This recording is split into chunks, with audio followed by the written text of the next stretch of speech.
Welcome to the BiggerPockets Business Podcast, show number 29. Welcome to a real-world MBA from the School of Hard Knocks, where entrepreneurs reveal what it really takes to make it. Whether you're already in business or you're on your way there, this show is for you. This is BiggerPockets Business.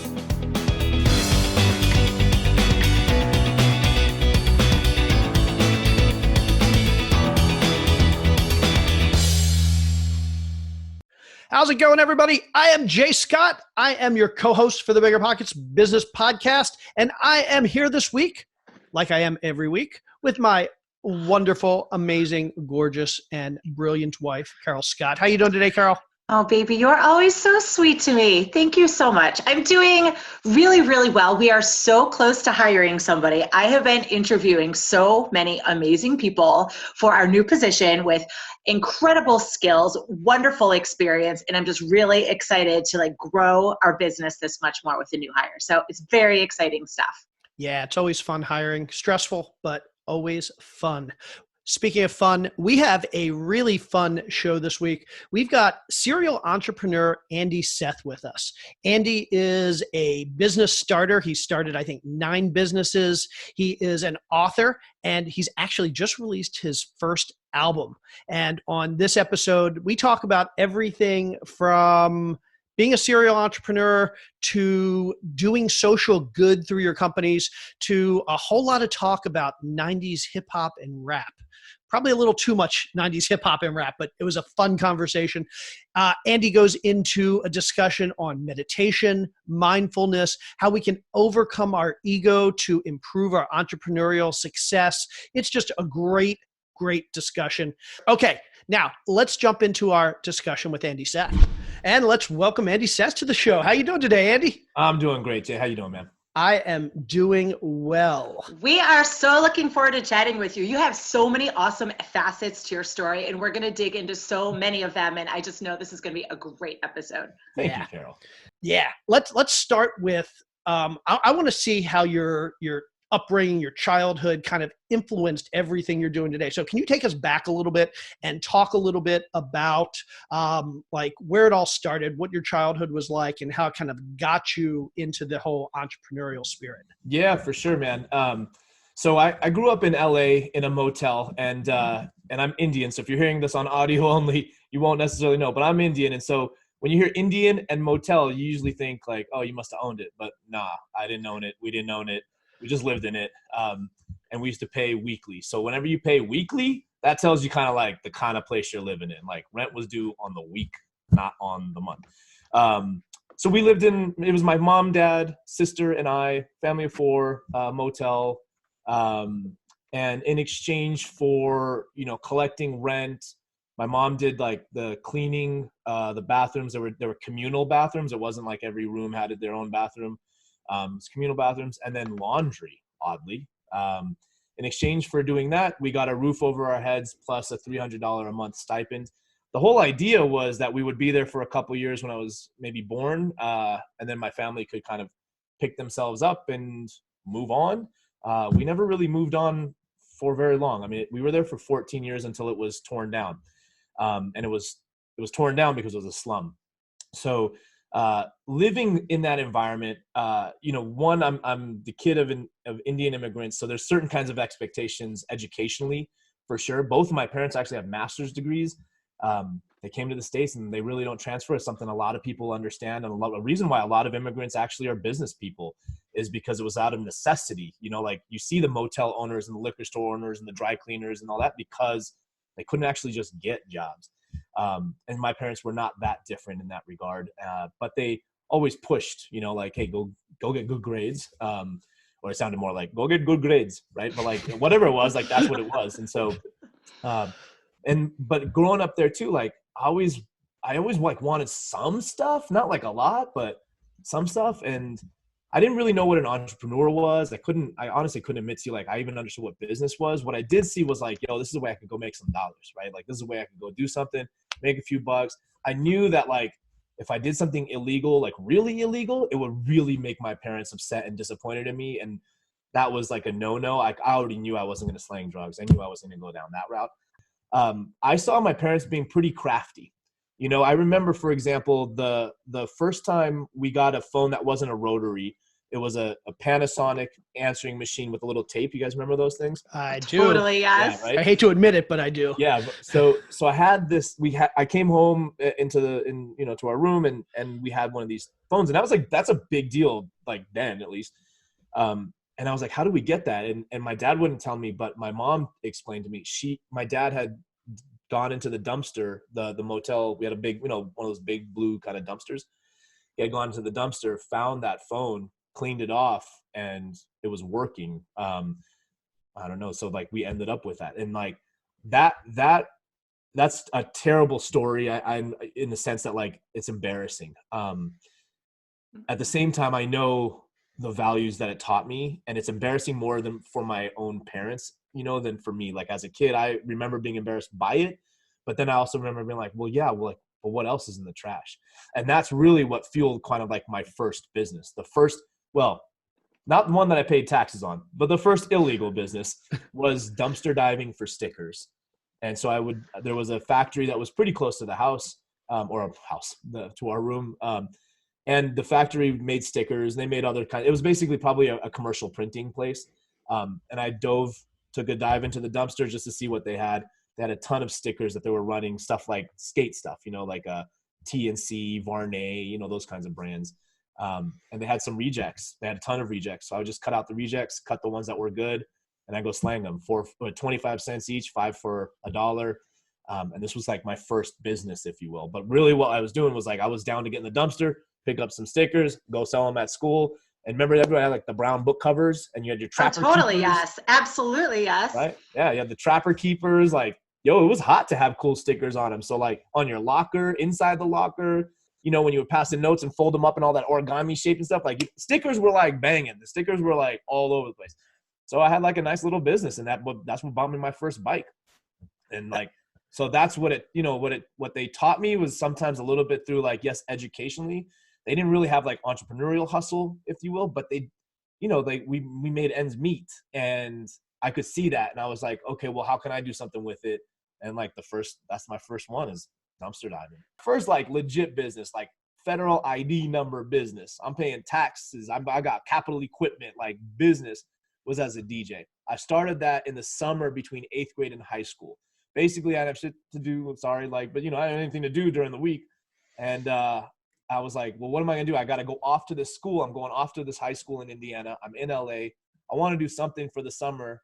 So what? And a record store opened up in my neighborhood called Funky Town Records. That name is important to remember for a second. So remember that Funky Town, because it parlays into the business after.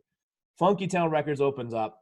I'm like, what? There's records everywhere. Like, this place is dope. It's like all hip hop. I ended up like learning from the guy who worked at the record store. He happened to be a pretty big time DJ in LA. And so like I started learning from him, basically I carried his crates and I carried his gear in exchange for he let me drop a set here and there, but he would teach me stuff at these house parties. I started then getting really into it. As I went away to my high school, I bought some decks. I had my own records by then. I had saved up some money. So then I would spin and practice there. The hustle at my school was in Indiana at the time, there was no music. You're like, LA already had music that was fresh, right? Even today, like the new stuff drops in big markets.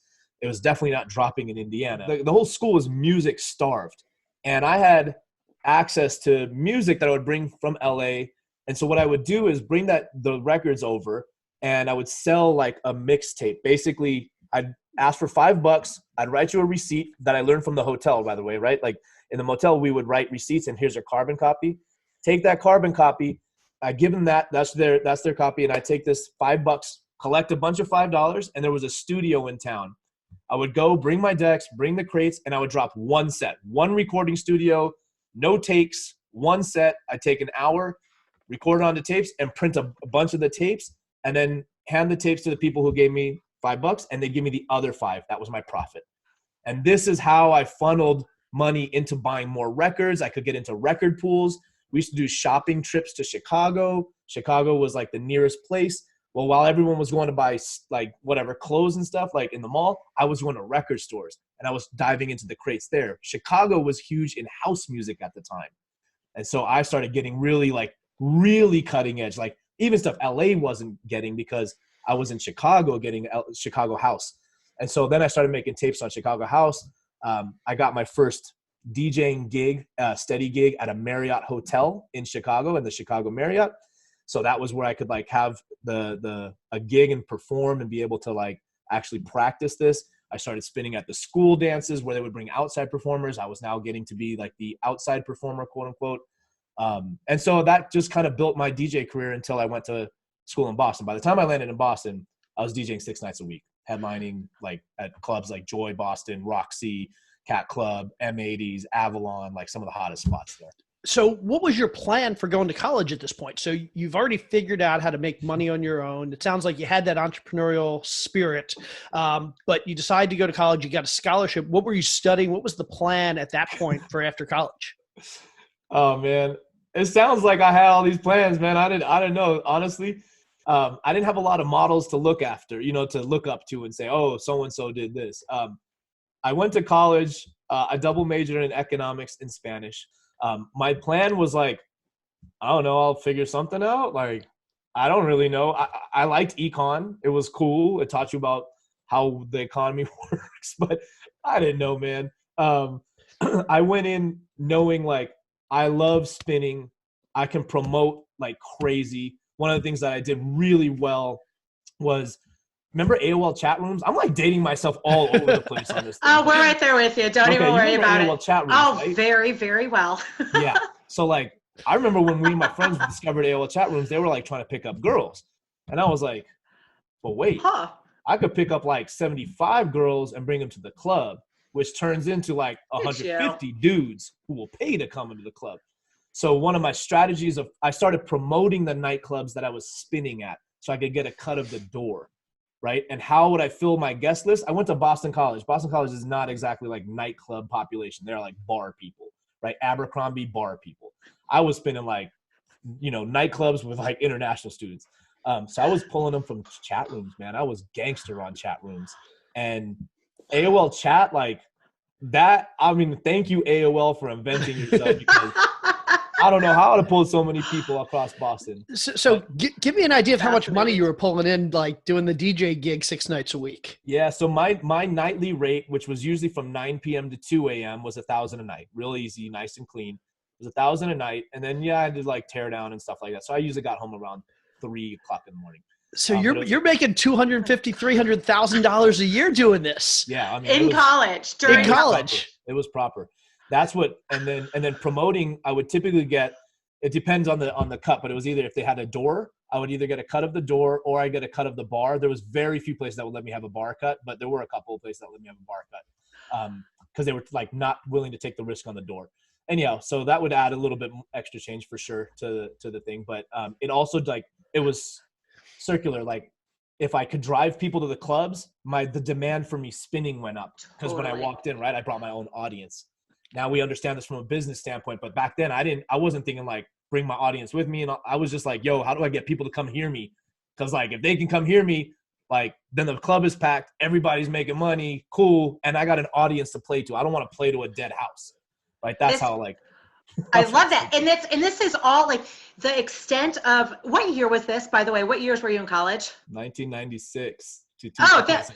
That's okay. That's way after us. So don't even worry about it. But that's what's so fascinating to me. Again, you're doing this all in an AOL chat room when like online marketing, when promoting wasn't exactly tech whatsoever. Typically, I remember, back in those days, you got like people just hand you flyers. Flyers was so, right. Yeah. Right. That was it. So did you grow even more of a business? I mean, it sounds like you just had like this knack for seeing that tech was the way to start promoting. So, yeah. So did that steer you in any way? It did. Yeah. So what basically happened was, websites started to become like a thing. Right. And we had in the nightclub business, we had a lot of photography. We had me working in chat rooms, but we didn't have websites at these nightclubs. So, in parallel, my work study job that paid me $6.50 an hour that I was required, or $5.50 actually, $5.50 an hour, I was required to have as part of my scholarship. I was making websites for Boston College. And so, I had taught myself the skill overnight, like over the weekend and yada, yada. But like, I went back to the club owners. I was like, hey, we should have websites. And I basically had to like teach them what's a website. Why would we have it? And my value prop then was, see all these chat rooms I'm pulling? We could put a chat room on your website, and we'll bring all the club goers to the website, and they'll just talk about how dope the club is and how good the night is. Like, we'll just put all those chat people on your website. That was the original value prop. I didn't have any other clue about like what this would become.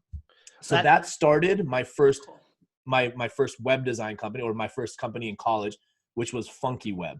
So remember Funky Town? Funky Town becomes Funky Web eventually. Yeah. So I started That's Funky really Web, cool. and I was basically building websites for nightclubs. Well, by the time I graduated college, I did sell the web design company. And by sell, I mean, I told some guys, here's my client list, and I shook their hand for stock. Okay. That turned out to be terrible. I didn't know what selling a business honestly meant. I read headlines and people were like, they sold their companies, right? That was the .com boom. Sure. And so I sold it for stock. Anyways, it never turned out to make me a dime. I didn't know anything about selling. Second time I started an e-commerce business with with a partner. It was called golfstore.com, and Golf Store we did sell, and we sold to a private equity. We had lawyers, and we sold that in 2000. And so it was prior to the .com bust. That one we did for some cash and equity. And as the history will play itself out, we never went public as the whole intent was. And we clawed back everything. And now there is no Golf Store. The domain is parked. So that also, by the time I graduated college, I think I had like, quote unquote, made millions and lost. Before you're even out of college. By the time I was out of college. So that, when you think about what happened after college, honestly, I was planning on starting another, what then was a tech company, an online company, and the .com bust was going on. Somebody I had met through the venture capital world, and mind you, I'm 21, but I had met somebody through the process of selling this company. He ran a VC firm, and he's like, you should really get into consulting. And I was like, well, what's that? And he's like, well, consulting is this, that. You can see a lot of companies and you can help a lot of them, but you'll get exposure and blah, blah, blah. And I was like, all right, well, what's like the best one? And he's like, Anderson Consulting. And I was like, all right, cool. How do I get a job there? Or what do I do? And he's like, well, they have recruiting cycles. Go find out. I go back to my friends from school, and they're like, yo, remember all those job fairs we would go to? That's what we were doing. And I was like, y'all went to job fairs? I didn't even know, like, what? I didn't know that was like a thing. So I just like old schooled it, man. I went to Anderson Consulting in El Segundo in LA, had an office. I just stood in the parking lot and asked people like, hey, who's the recruiter? Eventually this guy, Chris, was like pointing to me. That's Chris. He's the recruiter. I was like, cool, man. Like, hey, I want to come work for you guys. Here's my resume. I've done all kinds of stuff on the internet, Like, hit me up. And he was like, okay. Passed our recruiting cycle. And I was like, all right, cool. Like, figure it out then. I don't know. Like, what's the problem? Let's make this happen. I'm the right guy. That sounds like something you need to solve, not me. Not my issue. Not my issue. I'm telling you, you can have access to me, bro. That's what you get. That's what I have to offer. So you did end up working for them, or what? What happened? Of course. For 9 glorious months. Really? Man, that was terrible. It was a huge company. It turned into Accenture. It was a massive company. What was my little ass doing in Accenture? None.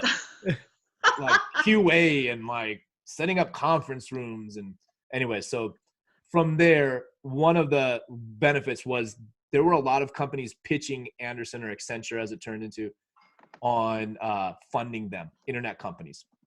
This group of folks came in. They were all guys. They came in. I had to set up the conference room and like make sure I reviewed their deck so the partners could see. I mean, it was just monkey work. Anyway, so I do this. The pitch was dope. I walk out of the room down the hallway, and I tag one of the guys. I was like, yo, like, are you guys hiring? And they're like, well, no, we're just partners. Like, we just all left the Big Five consulting. And I was like, I'll leave. And they're like, well, like, let's talk about it. I mean, 2 weeks later it was done. I joined them. And that turned into what became, I think we had multiple names, but became Procurement. We ultimately sold that to Accenture. I exited just about a year before that. But we built that company up. I built out the West Coast operations as well as India, taking us overseas to begin with. And that was a supply chain management procurement outsourcing company. And so no kidding. I scaled that for many years and met my wife while in India.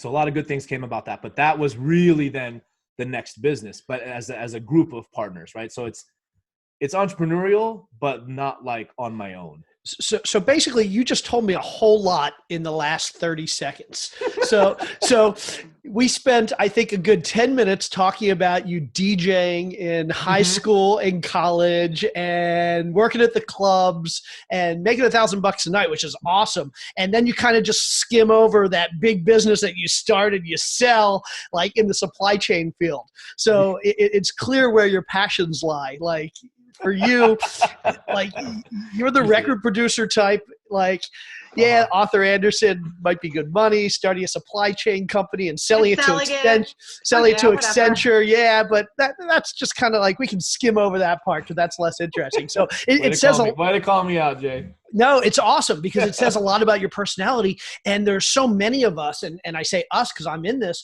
that it's kind of like, yeah, we go where kind of society tells us to go. Yeah, if you're in the tech world, you start a big company, you sell it to Accenture, like that's your legacy. That's what you talk about. But you're not about that. You're about doing what you enjoy, what you find fun, what like really gives you energy. And I admire that. That's awesome. Thanks. Yeah, I probably should give it more credence, but the truth was, like, it was good work and all that, but I mean, I don't know, man. Like, that's it, bro. Like, that's gonna be life. That's it, Okay. I mean, I feel like that a little bit about the wealth management world, to be honest with you.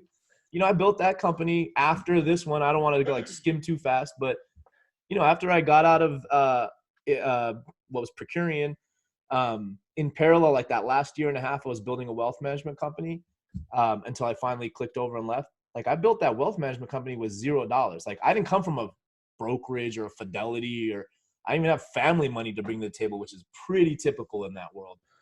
I built that to 100 million in assets. And then even that one, I feel like, all right, like, it was like, cool, whatever. but it was just money, man. Like, that's where I felt like so much of what I really think is important is past the money game. And I know the money is what attracts people to hear the story to begin with.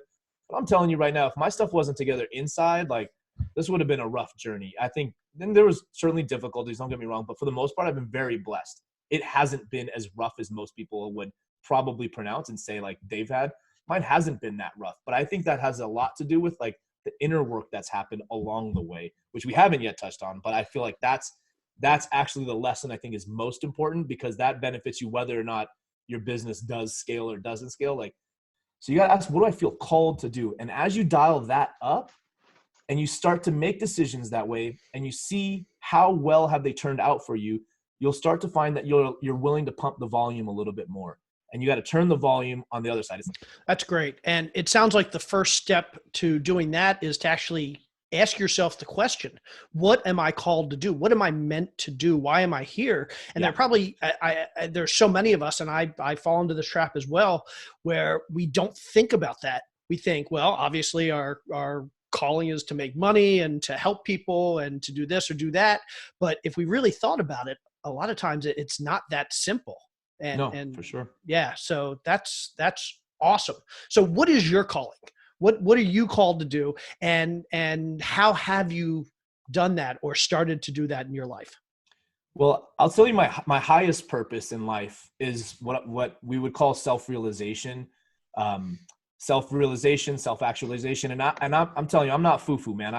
When I say these words, they mean something. Self-realization means that you realize the potential of your life, right? The full potential. I'm not saying the material potential. I'm saying the full potential of your life. And that full potential is internal. Maslow's hierarchy of needs, for example, this is level 5, right? Once you've got the security and the safety and the love and respect and the status, what's next? Level 5 is self-realization. For a lot of people that can come out as like a life devoted to God. For other people that can feel like they're at one with the universe. That's kind of more my flavor, like what's that oneness? People can experience this in meditation, expert meditation. Like I meditate up to an hour and a half a day. So I can experience this at times through meditation. Sometimes I've experienced it through like dabbling in shrooms. Sometimes people experience it through like ayahuasca or LSD. or like lucid dreaming, but there's ways people kind of feel this oneness and that their inner potential is realized, which effectively comes to like you've moved beyond the ego. Your awareness goes beyond an ego. How I translate that into then what I do practically. So my focus has been largely on low-income youth, kids like me basically, and providing them with educational and career opportunities. And so I've done it in two ways. Think of it like a portfolio. On the educational front, I run a nonprofit called Minds Matter. Minds Matter is a mentoring organization that gets low-income kids into college.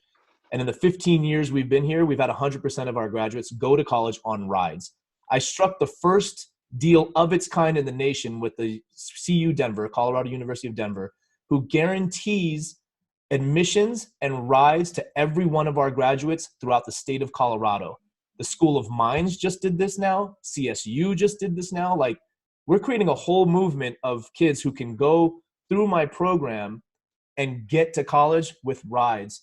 So we're equalizing the playing field for them. They got to work, and they do work, but we're taking out the barriers that are in front of them. And so that's awesome. how I help them on the education side. Love that. So cool. How are you identifying? I have so many questions come from that. So, okay, a few of them. And I just want more over. I just want to dig deeper into this because I think this is so massively impactful. So you had this idea. How did you start identifying the youths? How did you go after the university to offer up this program? Like, what was your whole strategy to, again, it wasn't starting necessarily a business. It was starting a social awareness or social equalization business. It was another starting your business. How did you go about all those steps, putting all those things together so that it could impact so many people so beautifully? Yeah, this is actually a great lesson in some of the stuff I'm teaching. And I've never reflected on this particular subject, so I'm glad you asked it this way. How I didn't start Minds Matter. I joined it in its infancy. It was about 2 years old. I specifically looked for a nonprofit who had a mission that I felt, aligned with my soul. But it didn't have the scale yet. I just didn't want to do startup. Like startups, as you know, like there's a large flywheel you have to get moving. And so I wanted to see something that already had somewhat of a flywheel. Plus they had like the curriculum and the concepts all built out. What I wanted to do was help provide scale. So that was like the entry point. That's where I look for in nonprofits. Now Minds Matter is actually, we're scaling statewide. It's a great mission, but it's a different phase of scale. It'd be like going from venture capital to private equity level of scale. And so for me, it was looking at the scale point and could I bring that to the table? On the deal side of it, this is really interesting. The deal happened because I made a Facebook Live post and I talked for the first time about the vision that I had for scaling Minds Matter across the state. And it was funny because as soon as I put the live down, I was like in a parking lot before a meeting. My wife called me and she called me and was like, you need to take that down. And like, she never talks like this. But when she calls and says something like, hey, you take that down, I listen. And she looks out for me, right? Because if my ego's in the way, like she's very good at pointing it out to me. She thought I was talking about it because of an ego. And I told her like, my intention isn't to say, look how great of a job I'm doing. My intention is so that people understand where we're headed. And I think people are going to want to join the cause. Intent, very different. The words sounded kind of the same. So this was an important point because which one was I operating from, ego or soul? I knew I was coming from soul. She thought I was coming from ego. The words sounded the same. What happened? In the Facebook Live comments, the chancellor from CU Denver, some chancellor had watched it. And she said, email me or call me. She wrote, call me. And I was like, I didn't mention their name, nothing, because I didn't have anything to do with them. I call her and she's like, I saw your live. We have the same vision of getting low-income kids into our school, and we're not getting enough of your kids. What can we do to make that happen? 1 month later, we had the deal inked. Really? So that all worked out how it was supposed to. Like the intentions were in the right place. Bingo. And it manifested itself into something real. Yep. You know how long it took for deal number 2 to come in? Which got delegated? 2 years. Wow. Why? No kidding. What's the difference? You did it for the wrong reasons. That's right. After I had done one, I delegated and said, hey, this is possible. Can you guys go after more, team? And they did. But the intention was now to get the deal. And it took a lot longer. Yeah, it happened, but 2 years. The first one, 1 month. Okay. Wow. So Crazy. I'm going to direct you a little bit here because I really want to talk about this because this is an awesome organization and I think you just don't want to brag, but you need to talk about this. Let's talk about Flow. Okay.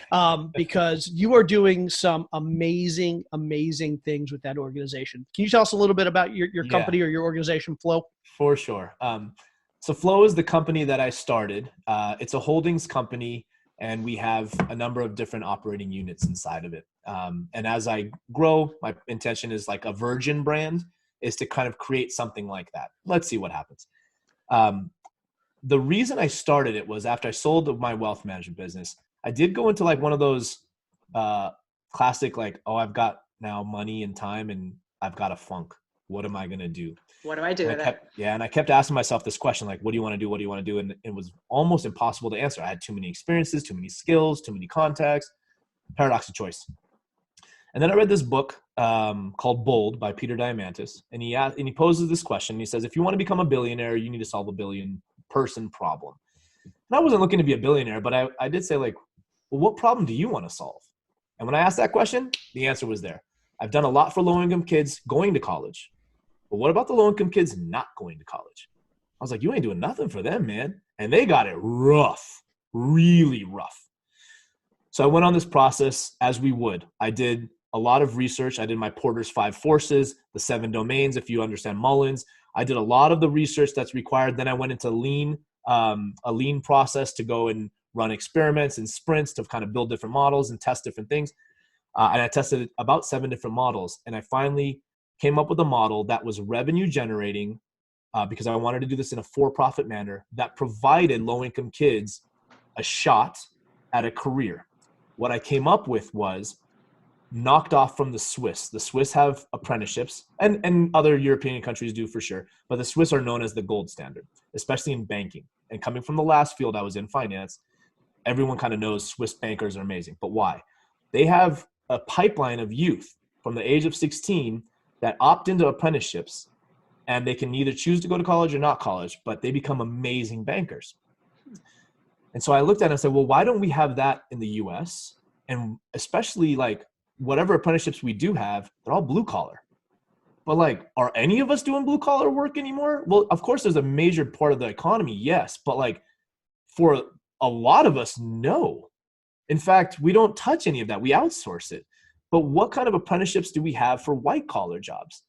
And so as I looked at this, I realized, oh my gosh, there is a massive gap in the market. There is a huge pool of talent, low-income youth who are highly motivated, highly driven. Not all of them. I'm not saying all. There are those who are highly motivated, high aptitude, and their life circumstance just didn't take them to college. But now they got dead-end jobs. So with the right training, could we get them careers that would break poverty? So I created the nation's first digital marketing apprenticeship. When I looked at the most in-demand jobs in Colorado, because I focused here first, I looked at the Colorado Pipeline Report. It's just a report that comes out from the Office of Economic Development in conjunction with the Department of Labor that says, here's all the top jobs we have in our economy that are unfilled. And I just went sort descending order, show me. Coding, number 1. Sales for tech, number 2. Digital marketing was somewhere around 4 or 5. But I was like, you know what? I've hired digital marketers. You don't need a degree. We don't even know what degree you have. Could care less. Can you do the skill? And that was when I had the aha. So I created an agency that would teach digital marketing skills to these youth while they had to perform a service for money. So we started with live chat. Want to see a full circle? I'm really good at chat, right? AOL. And I was like, I bet you I could teach some kids how to chat. Turns out I can. So we had started with a live chat agency. What's the unique value prop? It's very simple. They're US-based native English speakers, and they can solve complex problems on chat. So we do lead gen. I just said, you know what? Like, let's go after the revenue. If we can attach to revenue, we'll be in good shape. So I taught these kids some marketing and some sales and how to converse on chat to make a sale. Book appointments, whatever it is, right? Like book appointments, convert leads, da-da-da. So that's what they learn. They do that 40 hours a week. On top of the 40 hours a week, which they're paid for, we sell the live chat service. They have a curriculum. It's a 3-year curriculum. that they can self-pace through, but they have milestones on every quarter that they have to hit in order to complete it within 3 years. They can do it faster.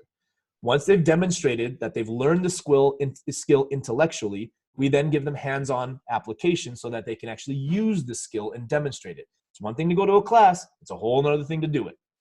So we give them roughly 10% time in the class, 90% time practicing the skill. Once they demonstrate they have the skill, instead of outsourcing that project or that job to somebody else, which our company would need, we insource it. So I pay them a lot less money than I would pay somebody to outsource. In exchange, they deliver me something that's very productive, and I'm building their skills to the point where they can then advance to the next step. As they demonstrate more skills, they get paid more until they reach the 3-year mark, or that whatever that final milestone is to complete their apprenticeship, and they make $40,000. And now they have a career path that can accelerate past the 40. The 40 is just to break poverty, right? 35 technically breaks poverty. So we wanted to give a little bit more, like build their skills a little bit past there, but also give them a trajectory that whether it's within flow or out of flow, they can go and have careers in this field.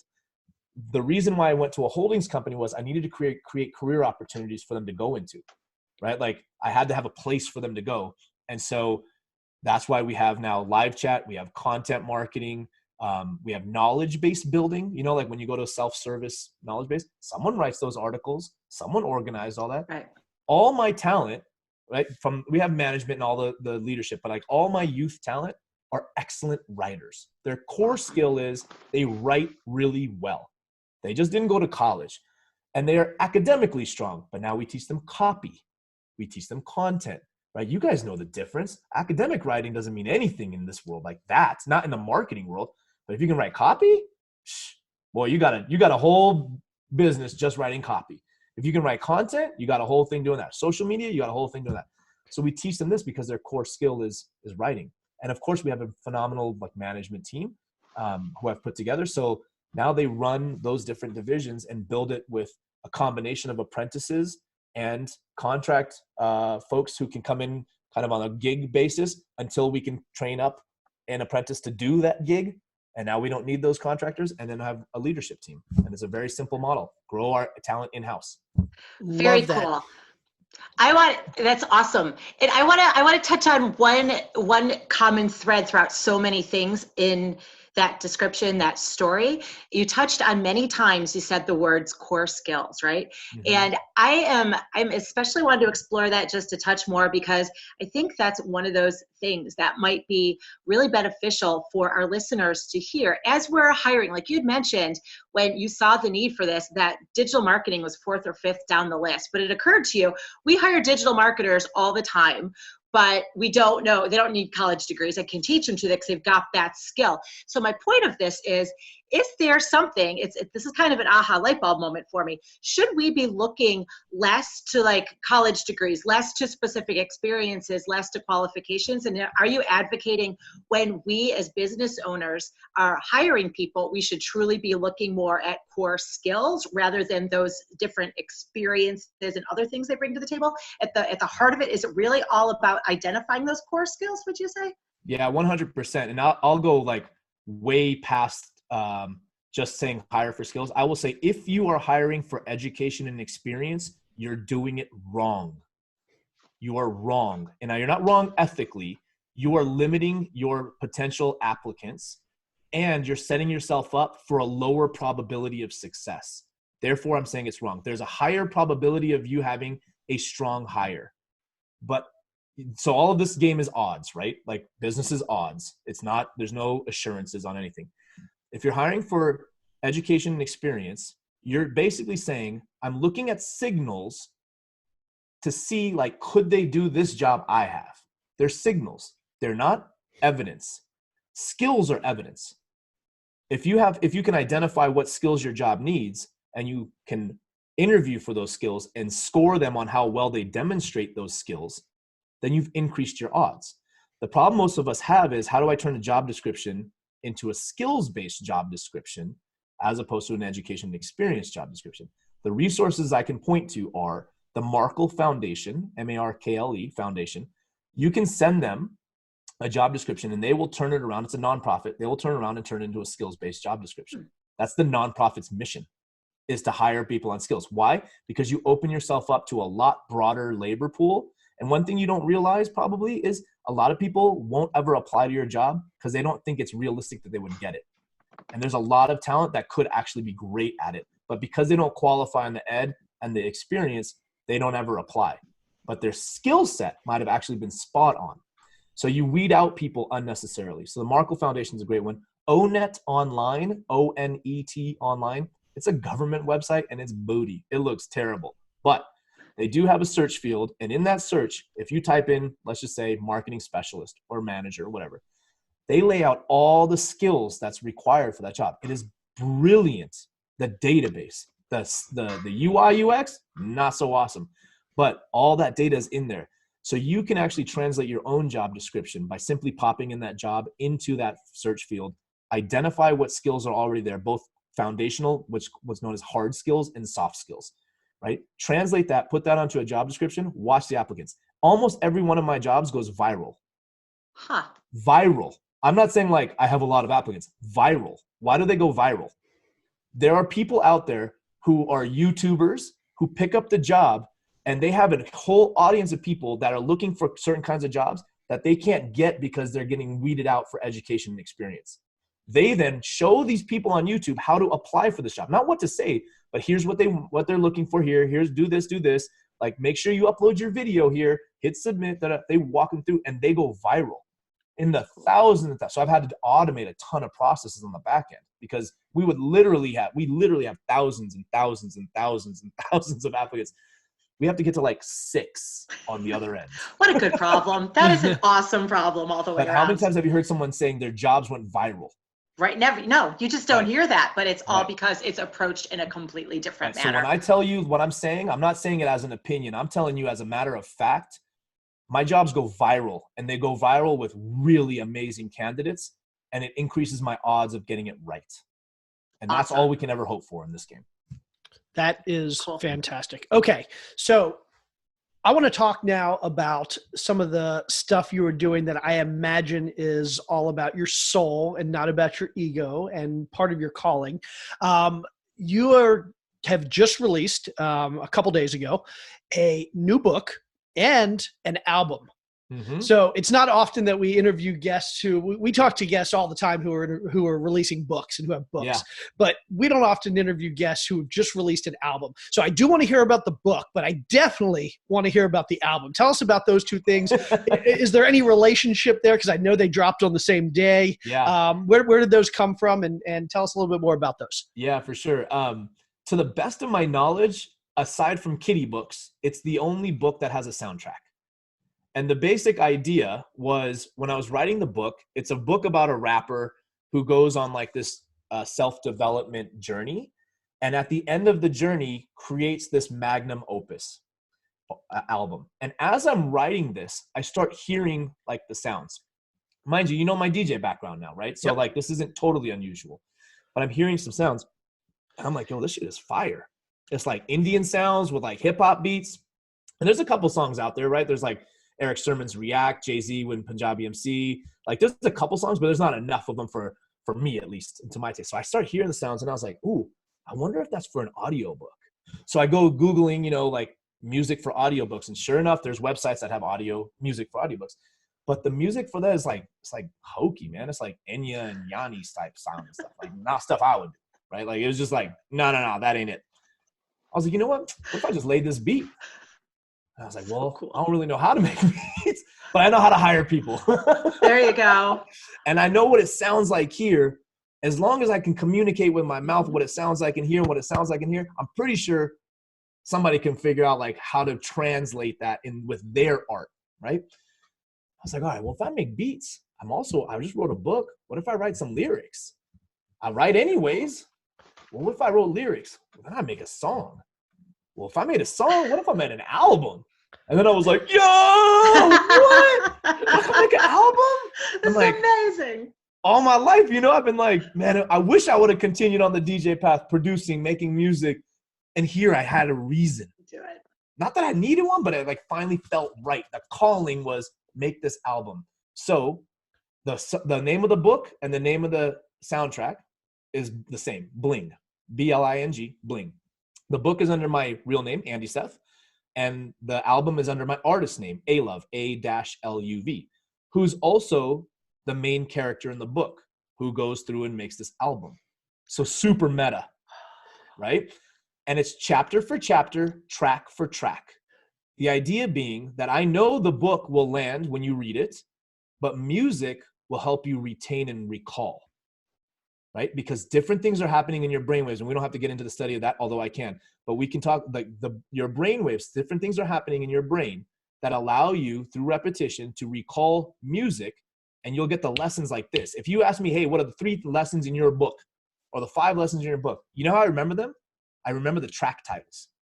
That's cool. I know them conceptually, but like to rattle them off super fast, I didn't have to memorize them. I just list off track 1, track 2, track 3. Like I got them in the track, even though they're the names of the chapters. For some reason in a book, hard to recall. You guys tell me, how many songs can you recall from the 90s? Oh, A million. all of them. Every last one of them. Right. But it's been 2 decades, y'all. Yep, but you still can because you attach them to those memories. That's right. You attach them to those 3 experiences.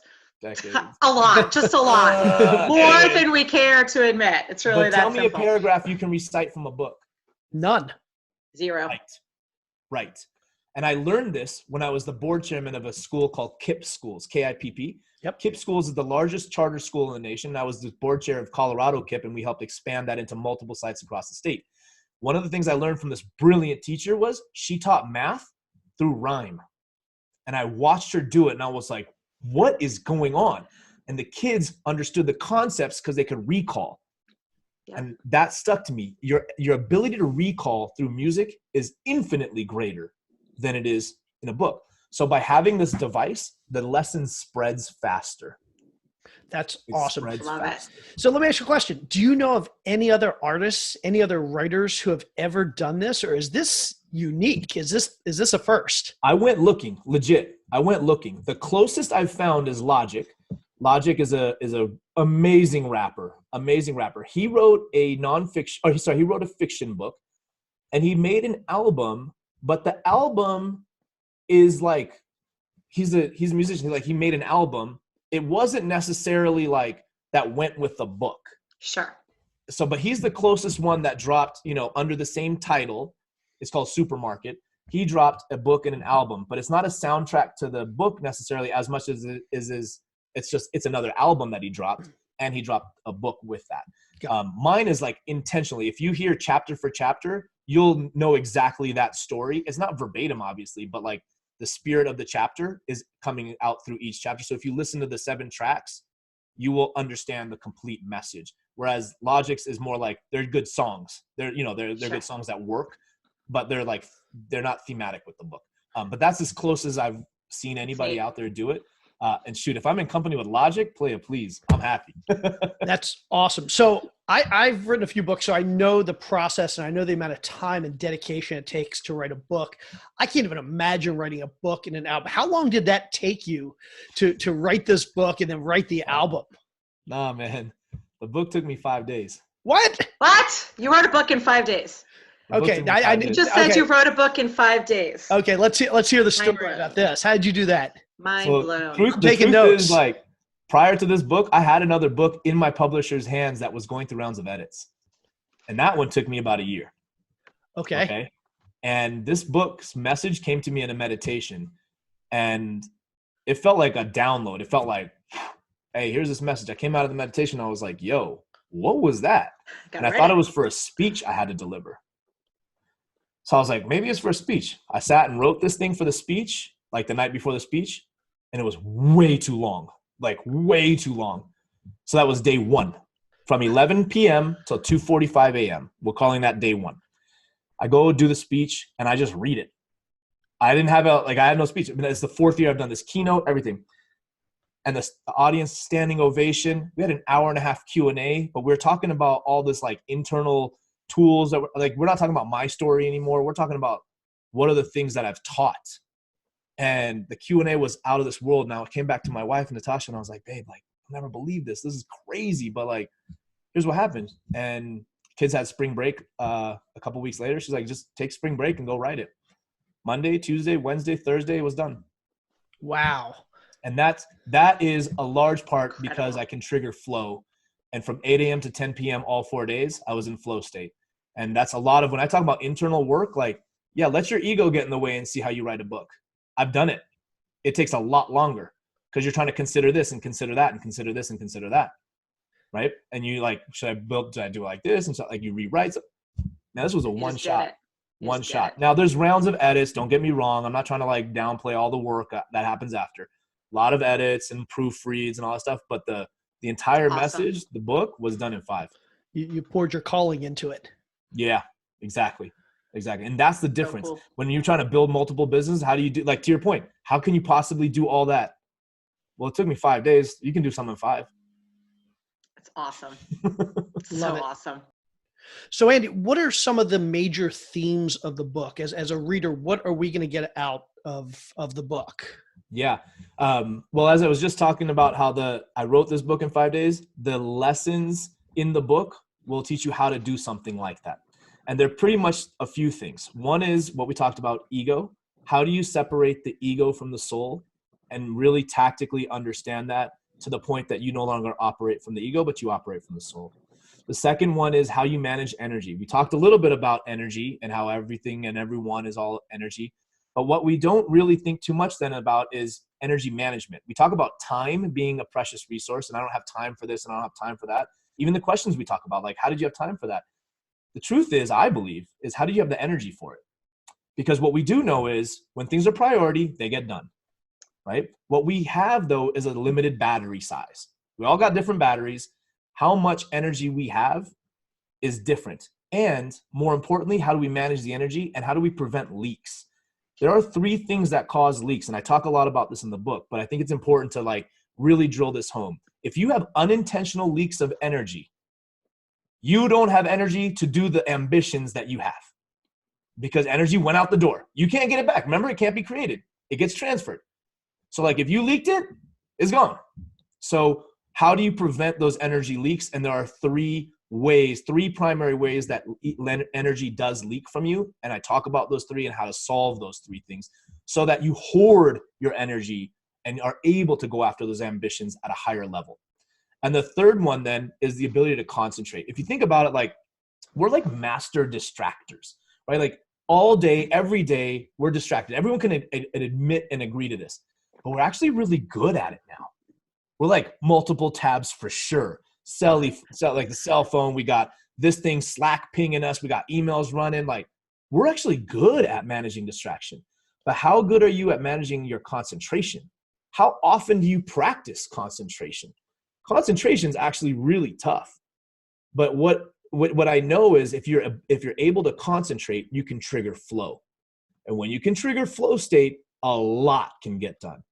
But if you don't practice concentration in a way that's repeatable every single day, that takes almost no additional effort, like, well, I can't block off more time to do this. Well, okay, how can you do it within your everyday? For example, my one way when I was like trying to build the skill was every time I wash my hands, which is multiple times a day, right? I just look at the water for 30 seconds. Just look at the water and watch how often you'll watch your thoughts shift from the water. It's wild. All I'm saying is like, look at the water for 30 seconds, bro. You can do it, but it's hard. And you have to develop that concentration skill. So every time I wash my hands, so that maybe gave me what in total 5 minutes a day? I don't know. But like 5 minutes a day, I could practice concentration. And I built from there. What are everyday tasks that you can build concentration so that you can get into flow state? When you're trying to build and scale a business or build multiple businesses, you know how good you have to be at concentration? Like your distraction ability is going to kill the business, right? I have ADD. Stop it. It's not good. That's not going to help you. That's really going to hurt your business. And if you're trying to build something with purpose, believe me, you're trying to pull a 2-trick pony out, right? When I build a business with a social good, that's a 2-trick pony. We're a B Corp, right? The B Corps are those certification of all the socially good companies that have been audited independently for how impactful their business are. We just got rated top 10% worldwide of all B Corps. Let me tell you how much concentration it takes to pull that 2-trick pony, that we can make money and can solve a social problem. That's hard to do. So concentration is like one of the other skills. And there's a lot of other different things that I teach in there in the book too. But when you start to unlock these skills, these are very practical and they will help you achieve greater ambitions while not feeling that suffering and pain of like, I haven't achieved something or the expectations you have.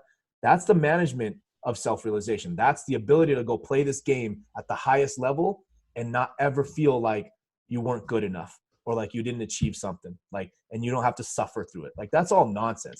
I think if somebody said like, what's something, you know, that you could, like, what's some belief you have that people don't often have? It's that you have to suffer. In none of my story have you heard me talk about suffering. Not once. Right. Was it once. difficult? Sure, difficult doesn't mean suffer. How I experience that difficulty is my choice. That is your choice. And that's what we have control over. And that's, to me, self-realization, like getting to that self-realization. But why do we have to suffer? That's nonsense. You might go through pain, but pain doesn't mean you have to suffer.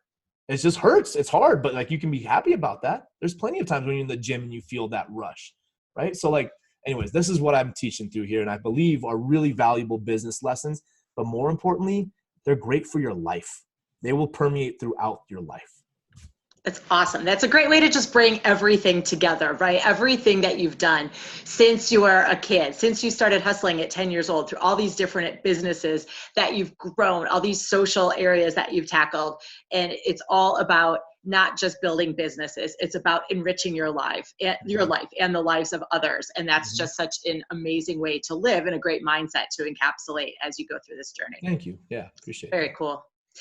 Okay, so with that, Andy, I would love to jump to our 4 more. Okay, so our 4 more is the segment of our episode where we ask our guests for rapid fire style questions. So we're just going to ask you a question, tell us the first thing that comes to mind, and it's going to be a lot of fun. Are you ready for the first one?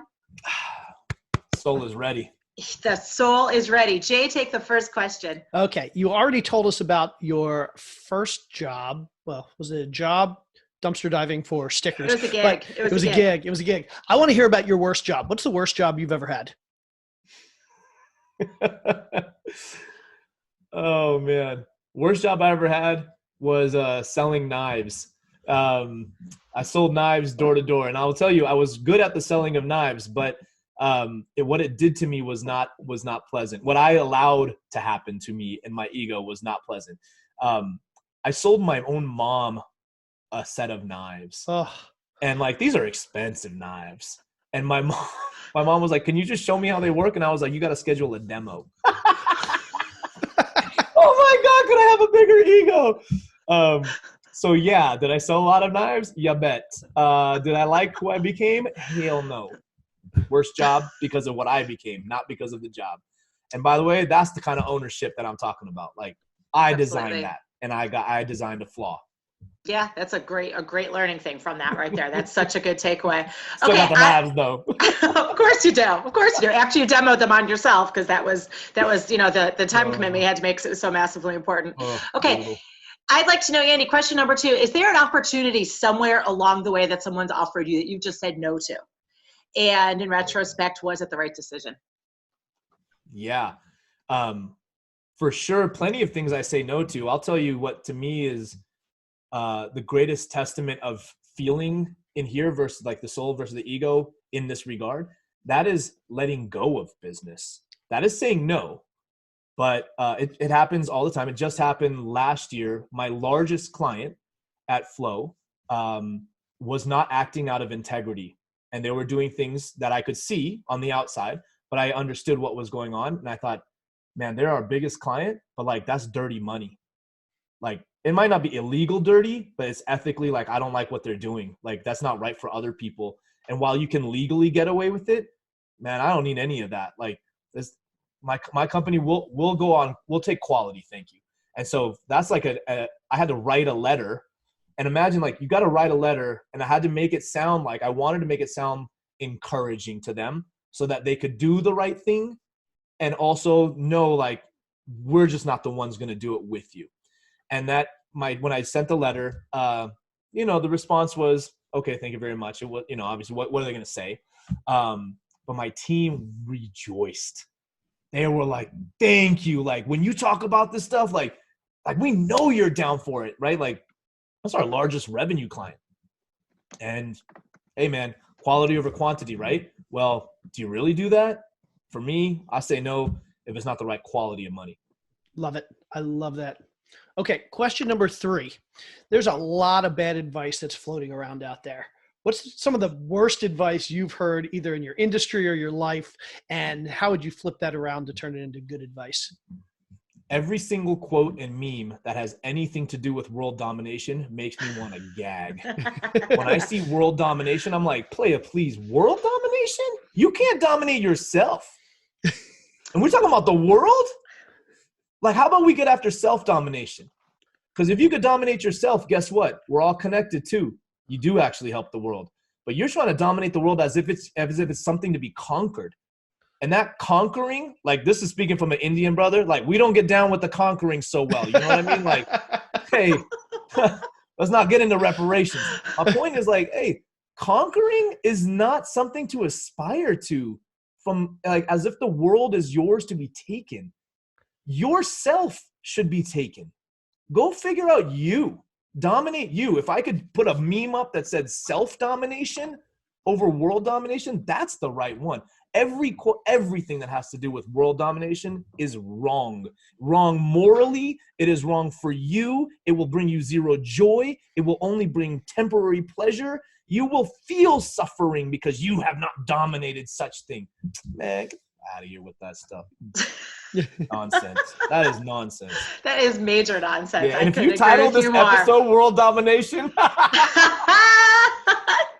my gosh. Just for fun, just to mess with you. Okay, here's our 4th question, Andy. This is one of my favorites. What is something in your personal or your professional life that you've splurged on at some point that was totally and entirely worth it? I just redid my closet. Nice. So I've kind of had this trademark look with these polos and stuff. And I went to India, and India just has beautiful fabrics and textiles, rich and vibrant in color. And so I went into the shop and I wanted to get 3 shirts made. And I had this idea. It's a kurta, which I'm wearing now. It's a kurta shirt, kind of this kind of a Chinese collar as they're known. They're a little bit longer. They fit, so I was like, oh, I'll go get 3 shirts made. Just something, when I have like the festivals and stuff like that are Indian, like I'll look the part. But I kind of had this idea. I was like, yeah, but I can make it like kind of Western too. Like as you can see, if you're watching the video, I got this fabric matches this part and on the inside, but I don't have it on this side, right? It's on one. Anyways, I ended up getting 11 made. Wow. Good for you. Instead of 3, I got 11 made. I came home, wiped literally all the stuff came out of my closet, put those 11 in. It's a splurge because did I need 11? No.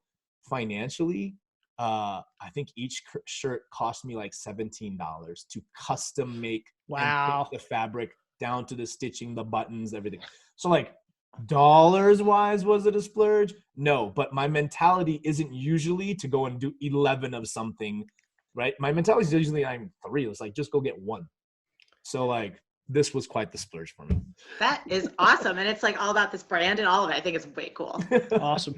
Okay. So now we're going to jump into the more part of the 4 more. And that's where you tell us a little bit more about where our listeners can find out about you. They can get your book, they can get your album. And if they want to find out more about your businesses or what you're doing, where they can connect with you. Awesome. Well, the book is available at Amazon and Barnes and Noble and all that stuff. Just search for Bling, B-L-I-N-G, or Andy Seth, and you can find those there. There's also links through my website, andyseth.com.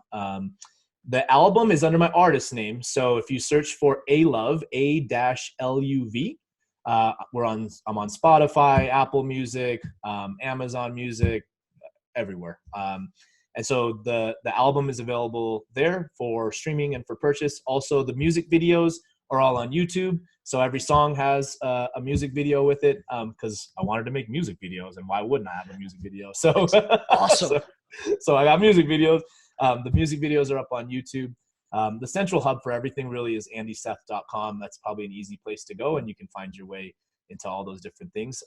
For Flow, which is the company I talked about, as I mentioned, we do like the live chat. We're doing content marketing. We're building out knowledge bases. You can go to feelmeflow.com, which if you're a hip hop fan, that's a song by Naughty by Nature, and a 90s song. I was about to say. That's for show. And so Feel Me Flow is the name of our domain. And there you can inquire about all the things that we do there as well. Awesome. Andy, this has been absolutely amazing. Thank you so much for hanging out with us today and for inspiring us and just giving us so many great tips and things to think about. Thank you. That warms my heart, for real. I appreciate both of you guys. You guys have been really awesome to get to talk with too. I honestly, like, when we talk about intentions, I don't like go out and pitch and do all that stuff for podcasts and say like, hey, anybody that wants it. Like, I feel like the show's got to have the right vibe too. And I've listened to you guys and I appreciate the vibe that you guys have had with me. So I thank you very much. Thank you so much, Andy. That's so kind. We appreciate that. Congratulations on your book and album as well. It's an awesome book and I'm really excited for you. We'll talk to you soon. Okay. All right. Take care. Thanks, guys. Andy. Bye. Thank you. Bye-bye. That was a really fun episode. He's a really cool guy. Right? He is so much fun. Not only has he started so many businesses, he's had social awareness throughout it. And I just love how he kept coming back to over and over the whole concept of just not letting your ego get in the way of doing the right thing, whether it's in your business, whether it's in your personal life, just setting all that aside and silencing your ego to make sure that you always do the right thing. It was really cool. I know. And the funny thing is, I think I might have said it during the episode, but he literally would have talked that entire episode about his DJ gig back in the 90s because it's what he's passionate about. And I love the fact, I love talking to people who are passionate, and that's his passion. I mean, that didn't end up being his business. He didn't get rich doing it, but literally he would have talked about the whole episode if we let him, because he was just so passionate. Yes. And aren't you so happy for him that it all came full circle now with this album that accompanies his book? It's just the fact that he kept that passion. He kept that fire going. And now all these years later, it's all come full circle and he's doing what he loves. So it's so cool. It was a great show. Yep. Book just came out a couple days ago. I'm going to go order it right now and get to reading. Awesome. Baby, let's wrap this up. All righty. She's Carol. I'm Jay. Now go make some decisions with your soul today. Have a really good day, everybody. Thanks, everybody. Have a good day. Bye. Bye.